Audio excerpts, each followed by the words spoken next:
Hello and welcome to what I look ahead to what the papers will be bringing us on Sunday morning. Joining me again, the political commentator Joe Phillips and Sunday Mirror and Sunday People political editor Nigel Nelson. Welcome back to both of you. Let me bring you up to date at home with the latest front pages. The Sunday Mirror's headline is "Terror will not win" following the death of the MP for Southend West, Sir David Amess, who was stabbed on Friday. The killer plotted the attack on Sir David for over a week, that's according to the Mail. The Observer leads with the Common Speaker Sir Lindsay Hoyle calling for a kinder form of political discourse in the wake of Sir David's killing. The Home Secretary Priti Patel is photographed on the front of the Independent as she joined the Prime Minister Sir Keir Starmer and the Speaker Lindsay Hoyle paying their respects. She says they're devising a police protection plan for MPs. That also makes the front page, as I say, of the Independent. The Telegraph, meanwhile, also same photograph, says the murder suspect Ali Harbi Ali was not known to MI5, although he had been referred several years ago to the Counter-Terrorism Prevent programme. The Sunday Times reports that Sir David Amess's last act was a telephone conversation about helping children understand democracy, a phone call that ended just 3 minutes before he was stabbed. Right, Nigel, do you want to kick us off with this review with the Sunday Times? This is about that telephone call. Yes, indeed, and this was from a PR, Richard Khilgaon, who talked to David Amess only a couple of minutes before he was attacked. And in a sense, it actually shows the kind of person that David was. What they were talking about was Richard's daughter going to the youth parliament. And so David was taking them through all the various things that you could do there. He was his usual enthusiastic self. Obviously, didn't dream there was anything wrong, or the day would end as tragically as it was to. But the whole thing was that it showed how much David both loved Parliament, wanted Parliament to be for everybody, was very keen on children taking part in the Children's Parliament. And it was one of the many causes that he championed. But it shows the kind of guy he was, and so Richard Khilgaon decided to share that with the Sunday Times. Now, the Sunday Times front page, in a sense, is a story of two fathers, Joe, because it's also, we hear about Mr. Hillgrove and his daughter Lola, who apparently came in tears from school after finding out about the MP she'd been paired with, and who she'd met and so on as part of this Youth Parliament project, had been killed. There's also quotes here from the father of the man suspected of killing him. Yes, indeed, and this is new. I mean, we now know the name Harbi Ali of the young man who is still being held in police custody, and his father, who apparently was a former advisor to the Prime Minister of Somalia. So he confirmed to the paper that his son, who was born in Britain, Ali Harbi Ali, was in custody, and the father says he's absolutely shocked. Obviously had no sense that his son was planning such an absolutely outrageous act. So, it is, as you say, the story of two fathers, and, both with terrible consequences. And another family pictured on the front of the People, Joe, just minus in this particular photograph Sir David and Lady Amess's son, but this is their 4 daughters at the recent wedding of one of the daughters there. It's a photo we've seen versions of this photo on the papers today, but it just again brings home the impact this has beyond the victim. Well, yes, of course, and I mean what it reminds us of, and what we need to be reminded of, is that MPs are human beings. They have families. I mean, it was only, a few days ago, the sad death of James Brokenshire from cancer, far too young, leaving behind a wife and children. We forget sometimes, in our anger and our willingness to be outraged at the first opportunity, that these are real people and they have real families. And all of those people within their families have needs and concerns and demands, which often get pushed to the sidelines because of the demanding work of MPs. And MPs are, routinely attacked and routinely abused. But most people go into politics to try and do good. And it's high time that there was a bit of respect, not just from the public, but from MPs across parties to each other. Nigel, is this something that you have heard a lot over the years from MPs when you've talked to them? You obviously kind of have to go and have lunch with MPs, have drinks, have conversations, talk about stuff beyond just politics, all part of the kind of the job. And I wonder if it's something that you get a lot of people agonising over, complaining about, worrying about. Yes, it's difficult. I mean, I think that it is particularly difficult for the families. I mean, an awful lot of MPs live quite a long way away, and so they're spending the week in London, going home. Unfortunately, the hours have changed a bit, going home sort of before the weekend now, but not getting a great deal of time with their families. And of course, it is a sort of 24/7, 24/7 job that politics is all consuming. It consumes me, and unfortunately I'm married to a politician. So as a result, an awful lot of MPs have marital difficulties, and yes, we do talk about things like that. We do talk about the pressures and the effects on them. And unfortunately, I think Joe is absolutely right, that the public often don't appreciate just how much these people put into it. And I wouldn't have been in this business for 35 years if I hadn't liked MPs. And I think they are, for the most part, basically good people trying to do basically good things. Yeah, I mean, it's a point, definitely. Let's move on, Nigel, to the front of the Telegraph. Murder suspect, although not known to MI5, had certainly been flagged up a few years earlier to the PREVENT programme. Yeah, the PREVENT programme has been a remarkable success, really, because the idea of it is to try and stop youngsters being radicalised before things get out of hand.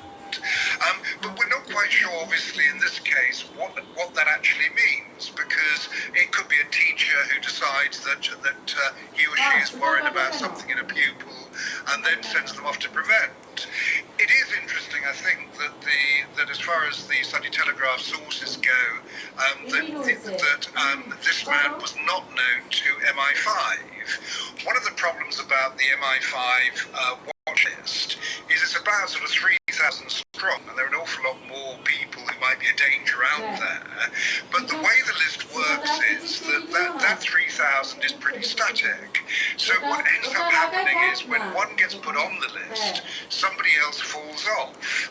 And too often it's that person who falls off who turns out to be the one who's committed an atrocity.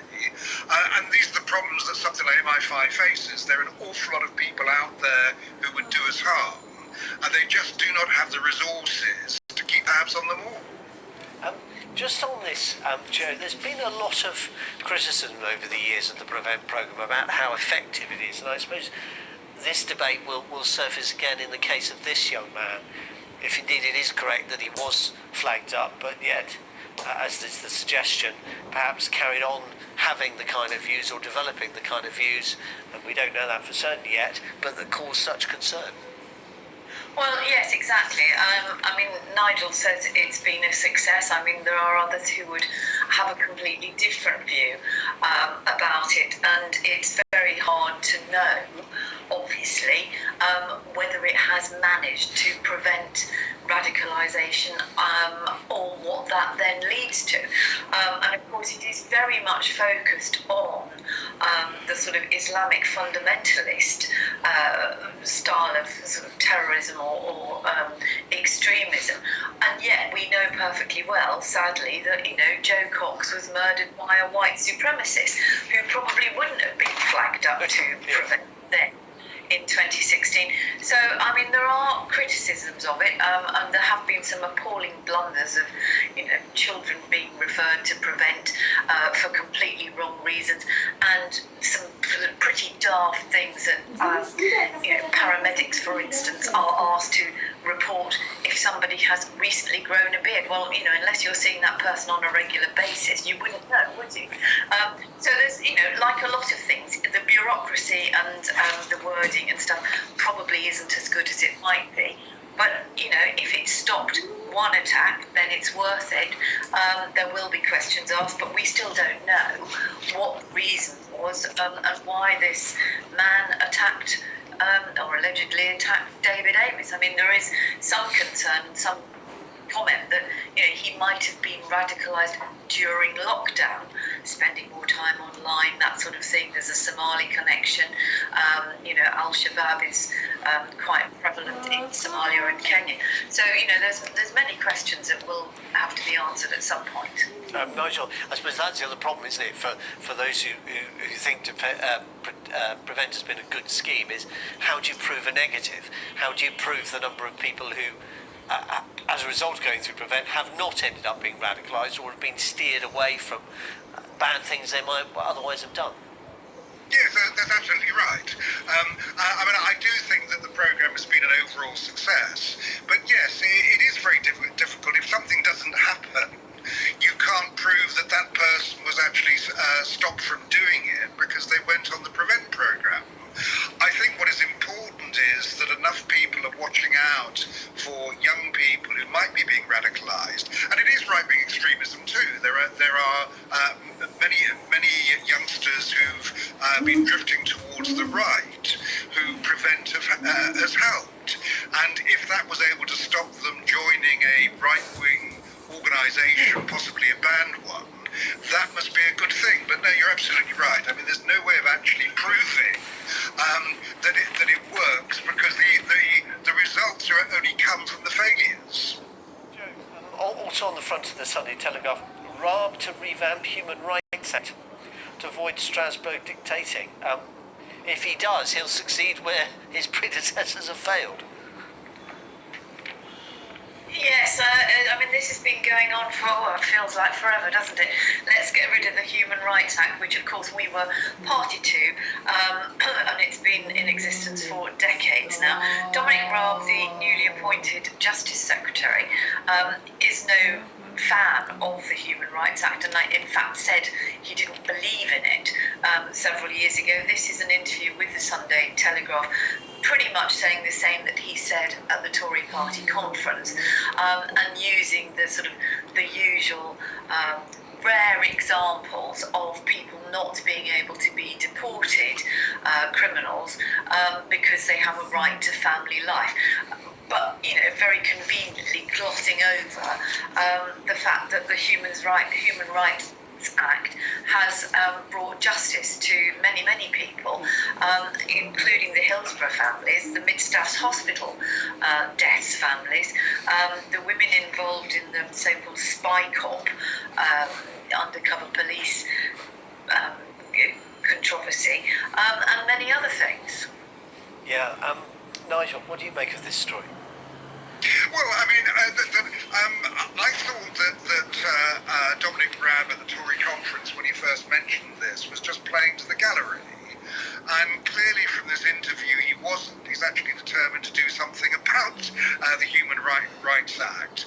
And that worries me, the idea that our Supreme Court will then overrule judgments coming from the European Court.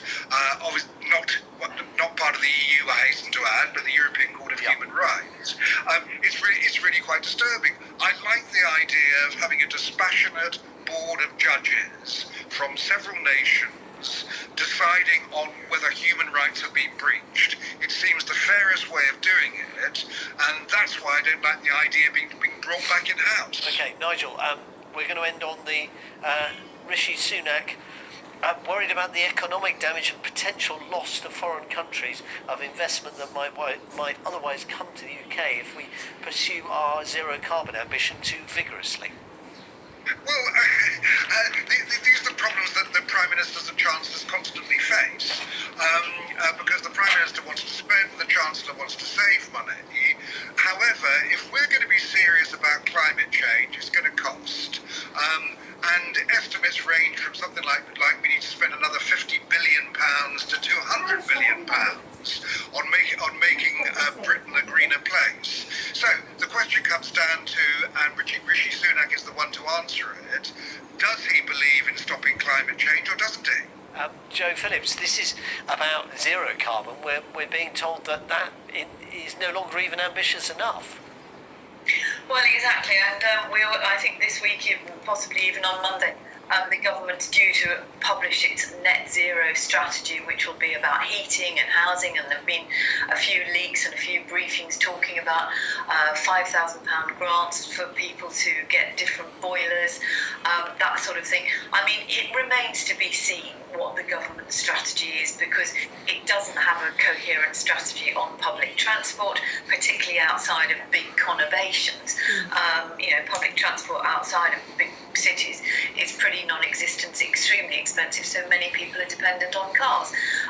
It doesn't have a strategy that is stopping building homes homes that are badly needed for sure, but carrying on building on floodplains. Where's the every new home, every new planning application should be solar powered? There's an awful lot of stuff that could have been done for many years that hasn't been. What's interesting about this rift between Briefly, Joe. Treasury and Number 10, which is not an unfamiliar story to many of us. It's also the Treasury is at odds with the Business Secretary and the analysis of the Office of Budget Responsibility, who are basically saying, yes, it might be short-term costs and things, but the long-term gain is far too important. Joe Phillips, Nigel Nelson, we'll have to end it there. Thank you both so much. Go and get your beauty sleep. I certainly need it, and we'll talk again soon. Joe Phillips, Nigel Nelson, thank you very much. Go and get yours as well. Have a lovely night. Bye-bye.